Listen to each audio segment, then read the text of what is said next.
Hi, Minh Hiếu xin chào tất cả mọi người. Hôm nay Hiếu sẽ giới thiệu đến mọi người sản phẩm kính hiển vi giấy Foldscope. Đây là một sản phẩm đồ chơi học tập rất là tiện lợi. Với kính hiển vi giấy Foldscope thì việc quan sát thế giới các loài vi sinh vật hiển vi trở nên đơn giản hơn và tiện lợi hơn rất là nhiều. Hiếu tin rằng sắp tới đây, sản phẩm này sẽ trở thành người bạn đồng hành không thể thiếu đối với những bạn trẻ, những em nhỏ có niềm đam mê sở thích khám phá thế giới tự nhiên, đặc biệt là thế giới các loài vi sinh vật nhỏ bé mà mắt thường không nhìn thấy được. Vâng, không để mọi người chờ lâu, tiếp theo sau đây Hiếu sẽ hướng dẫn mọi người lắp ráp và cùng mọi người quan sát một vài mẫu. Mọi người cùng chú ý theo dõi nhé. Nguyen Việt Nam là đơn vị được chứng nhận cấp quyền phân phối Foldscope tại Việt Nam. Sản phẩm bao gồm các bộ phận như sau: bảng danh sách các vi sinh vật có thể dễ dàng quan sát được,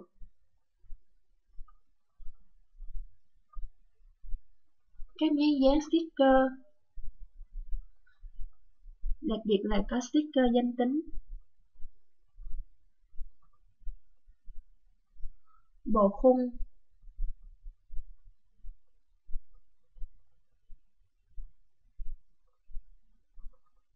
thấu kính và thanh nam châm. Hai bản hướng dẫn sử dụng tiếng Việt cũng như tiếng Anh.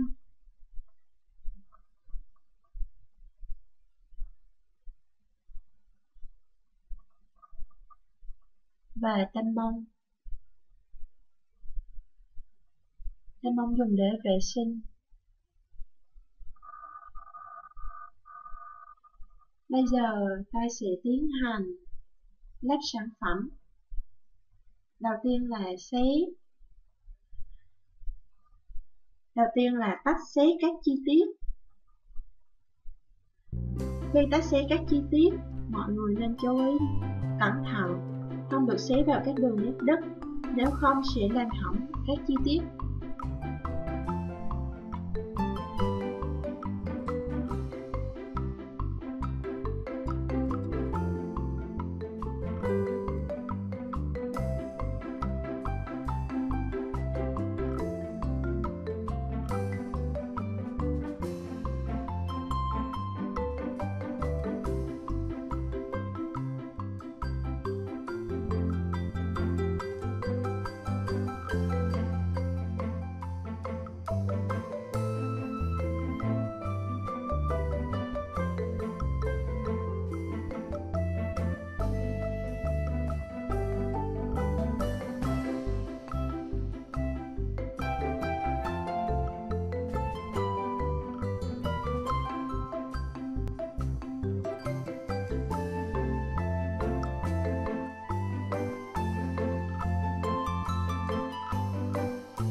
Bước đầu tiên chúng ta sẽ lắp ráp nam châm và thân lắp kính.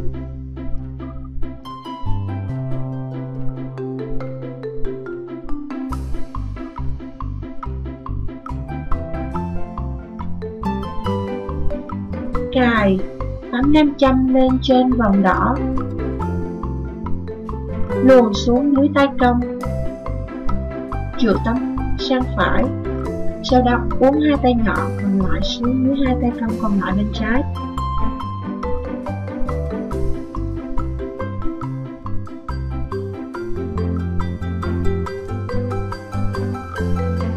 Bước tiếp theo, chúng ta sẽ lắp một tấm nam châm khác lên thân kính ở mặt sau.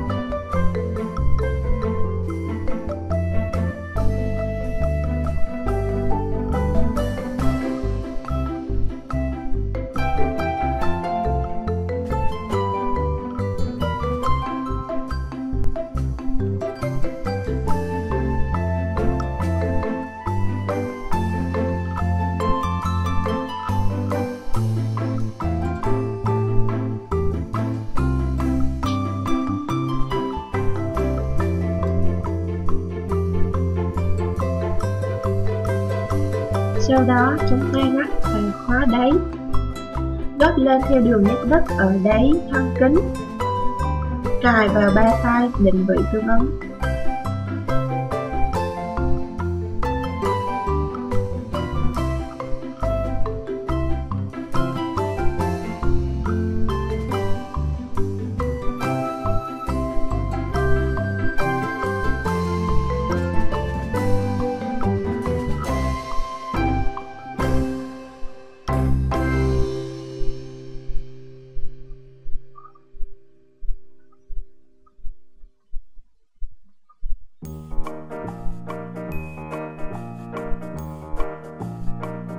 Tiếp theo, chúng ta sẽ lắp thấu kính vào thân kính.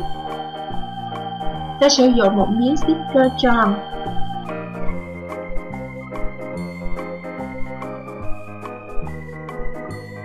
Miếng ngăn dính dùng để cố định hoặc kính vào miếng nam châm.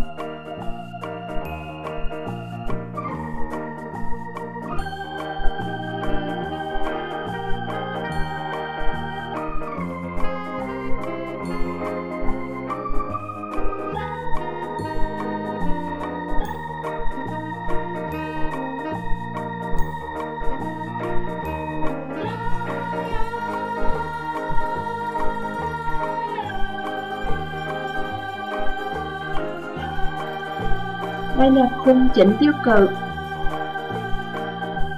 Đây lắp theo các đường nét đứt.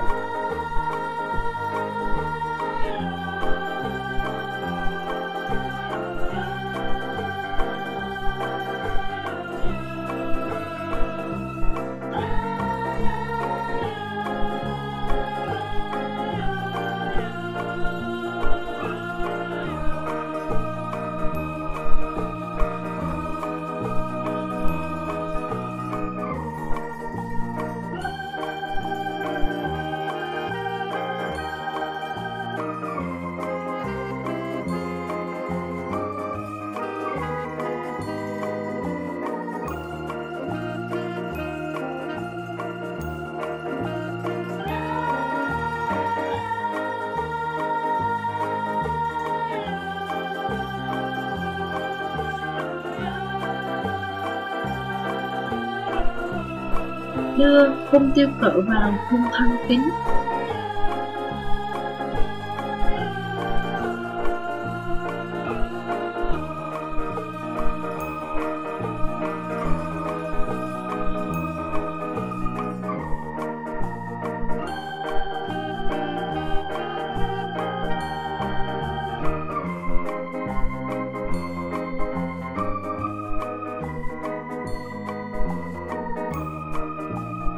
Bây giờ chúng ta sẽ gấp bảng tọa độ của kính.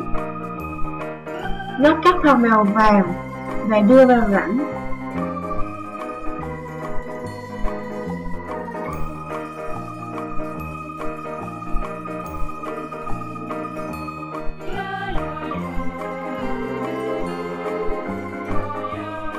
Sau đó đưa bảng tọa độ vào khung cố định.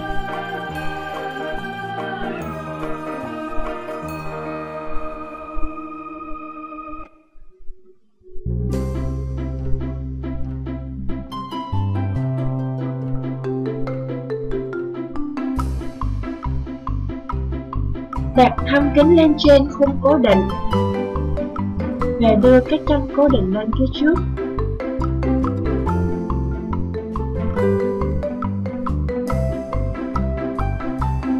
Rồi, quay ngược lại, gấp phần đuôi của thân kính.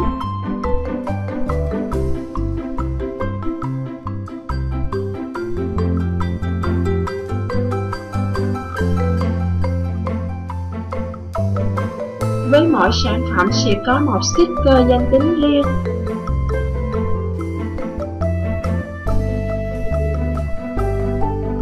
Đây, các bạn sẽ dán vào.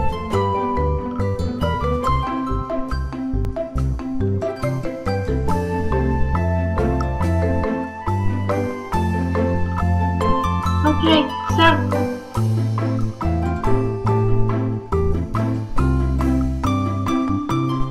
Những điều thú vị đang chờ chúng ta phía trước.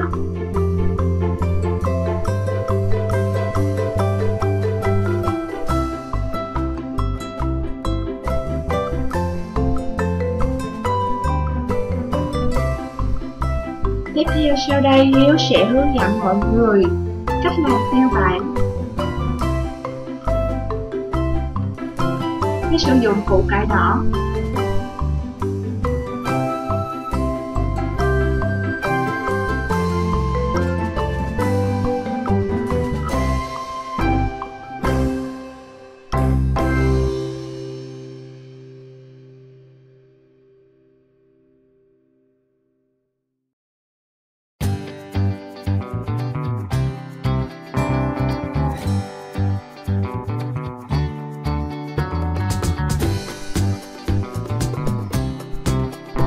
Tay gắn tiêu bản mà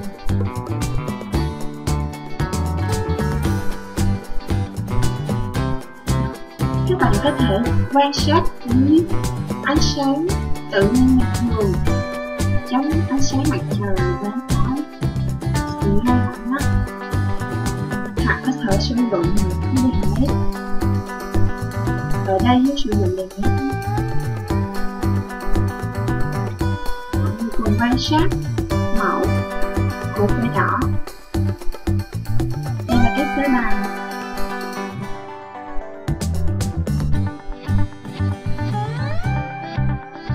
Không được rõ lắm.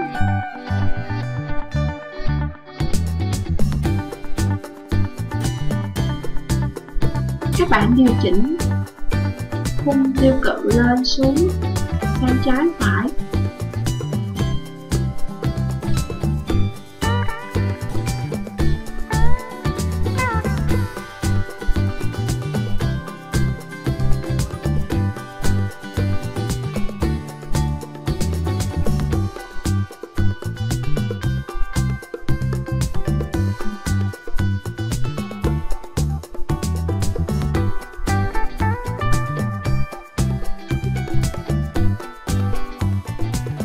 Đây là bọt khí.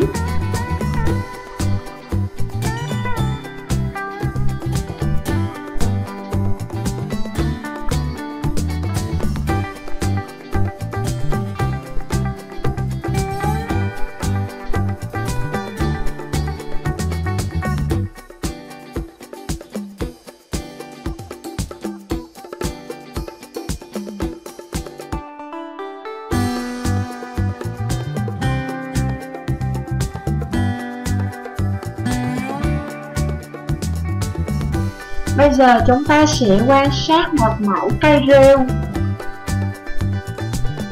Dùng đầu vây tăm, lấy một cây rêu nhỏ,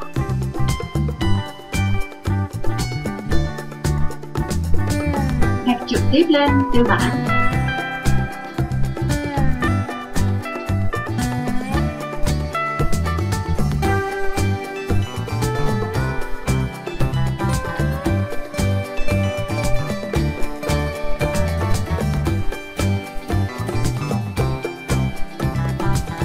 Dùng đầu ve tăm cho thêm một xíu nước để cho dễ quan sát.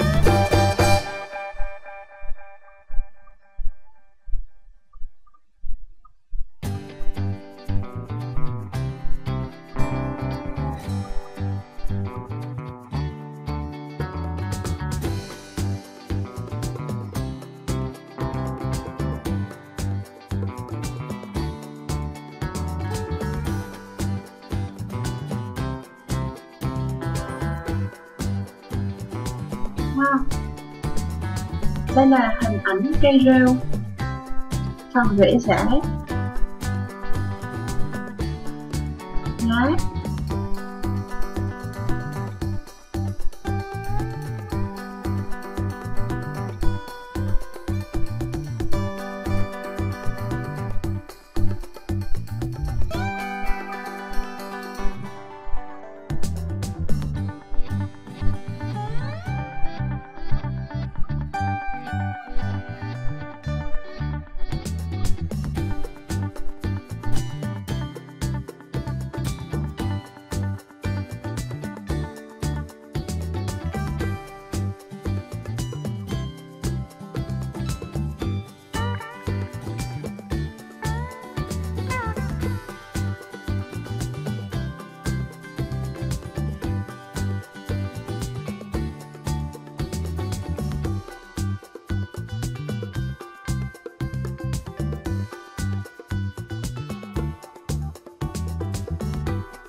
là mẫu với mặt kiến.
Cảm ơn mọi người đã quan tâm theo dõi. Nhớ ấn like, subscribe và để lại bình luận bên dưới.